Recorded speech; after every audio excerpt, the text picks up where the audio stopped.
Gadis bernama lengkap Mary Flora Bell ini lahir pada tanggal 26 Mei 1957. Mary Bell hadir di keluarga yang tak begitu sempurna. Mary Bell adalah anak dari seorang wanita malam yang bekerja sebagai prostitusi bernama Betty Bell. Ayahnya bernama Billy Bell adalah pelaku kriminal yang selalu bermasalah dengan hukum. Mereka tinggal di Scotswood, daerah dengan tingkat kriminalitas tinggi di Newcastle, Inggris. Mary pun tumbuh dengan minim kasih sayang. Mary mengaku bahwa ibunya sempat pernah mencoba untuk membunuhnya beberapa kali, dan ia juga mengaku sempat mengalami beberapa kali pelecehan seksual. Kenangan buruk sedari kecil inilah yang mungkin membuatnya menjadi sosok anak yang nakal hingga menjadi seorang pembunuh. Kelakuan nakalnya sudah terlihat sedari ia kecil. Ia sering menyiksa hewan-hewan dan menawarkan teman-temannya pijatan yang berupa cekikan. Hal ini mungkin disebabkan karena ia sering melihat ibunya dicekik ketika sedang melakukan pekerjaannya di prostitusi. Di sekolahnya pun Mary adalah anak yang selalu bermasalah. Ia adalah anak yang senang sekali berbohong dan menyakiti teman sekelasnya. Hal ini menunjukkan tanda-tanda umum psikopatis di usia yang sangat muda. Bahkan seluruh teman sekelasnya takut kepada Mary. Beberapa orang tua murid juga sudah melaporkan bahwa Mary tertangkap basah sedang berusaha mencekik anak mereka. Namun pada saat itu polisi tak dapat melakukan apapun.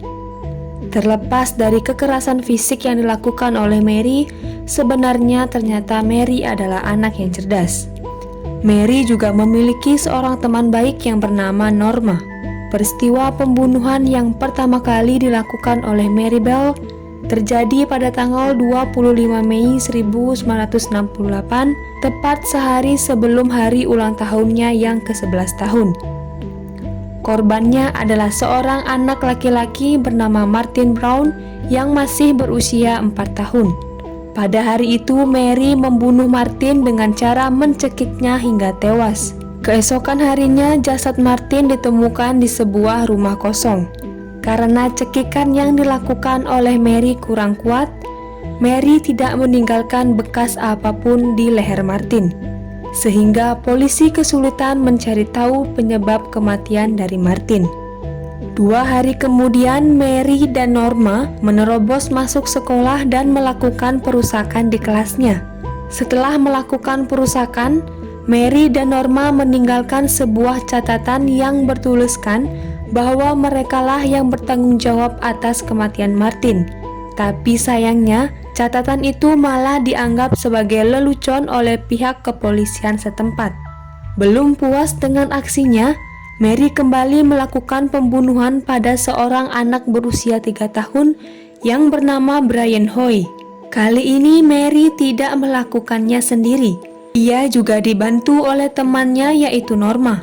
Setelah membunuhnya, mereka meninggalkan jasad Brian di sebuah tanah kosong di daerah Scotswood. Yang lebih sadisnya, Mary mengukir tanda M pada perut Brian dengan menggunakan gunting. Tidak hanya sampai di situ, Mary memotong sebagian rambut Brian, menyayat kakinya, dan yang lebih parahnya, ia memotong alat kelamin anak itu. Dari kejadian itu, pada bulan Desember 1968, Mary dan Norma akhirnya berhasil diamankan oleh kepolisian.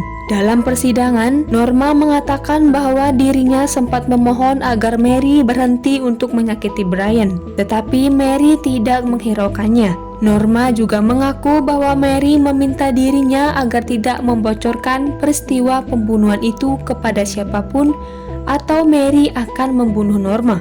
Atas kesaksiannya itu, Norma pun akhirnya dibebaskan dari kasus tersebut. Sementara itu, Mary mengaku membunuh hanya untuk kesenangannya saja. Ia pun dijatuhi hukuman penjara selama 12 tahun. Ia dipenjara di penjara khusus anak di Red Bank Community Home. Ketika dibebaskan pada tahun 1980, Mary sudah berusia 23 tahun. Karena kasusnya termasuk dalam kategori kasus anak di bawah umur, saat bebas dari penjara, Mary diberikan nama dan identitas baru agar dapat diterima oleh masyarakat.